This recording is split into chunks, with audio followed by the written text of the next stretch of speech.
انسانوں نے چاند پر زندگی گزارنے کے لیے سازگار ماحول کی تلاش کے ساتھ ساتھ سمندر کی گہرائیوں میں زندگی گزارنے کے منصوبے پر بھی کام شروع کر دیا ہے۔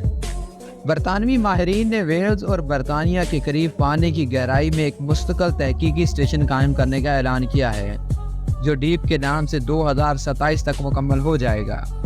اس انوکھے منصوبے کے لیے برطانیہ اور ویلز کے درمیان ایک مناسب پرسکون اور اونچی واد سے محفوظ مقام کا انتخاب کیا گیا ہے، جبکہ سمندری تحقیق کو تسخیر کرنے والی کمپنی ڈیپ کا یہ منصوبہ 80 میٹر گہرے پانی میں بنایا جائے گا۔ اس کی کل لمبائی 600 میٹر ہوگی۔ ڈیپ کمپنی نے منصوبے کو سمندری دیہات کا نام دیا ہے۔ روبوٹس کی مدد سے فولادی انفراسٹرکچر اور پانی میں اتارا جائے گا اور یہ سمندر میں ایک ایسی جگہ قائم ہوگا جہاں سورج کی روشنی پہنچتی رہے گی۔ یہ اسٹیشن سمندری لہروں سے محفوظ رہے گا اور ماحول کو بھی نقصان نہیں پہنچائے گا۔ اس ریسرچ سینٹر میں سائنسدانوں کا رہنے اور تحقیق کی جگہیں بھی بنائی جائیں گی۔ یہ کیپسول نما ماڈیول کا قطر 6 میٹر تک ہوگا، جو بوئنگ 777 ہوائی جہاز کی طرح ہی ہوگا۔ اور دلچسپ بات تو یہ ہے کہ یہاں سیاح بھی آ سکیں گے۔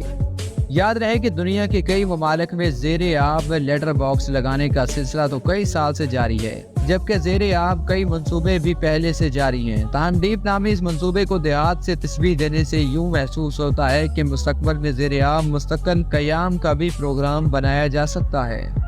یہ ویڈیو تھی زیر آب انوکھے اسٹیشن کے قیام کے متعلق۔ امید کرتے ہیں کہ آپ کو ہماری یہ ویڈیو پسند آئی ہوگی۔ اگر آپ کو ہماری یہ ویڈیو پسند آئی ہو تو ہمارے چینل کو سبسکرائب کریں، ویڈیو کو لائک کریں اور بیل آئیکن کو ضرور پریس کریں۔ شکریہ۔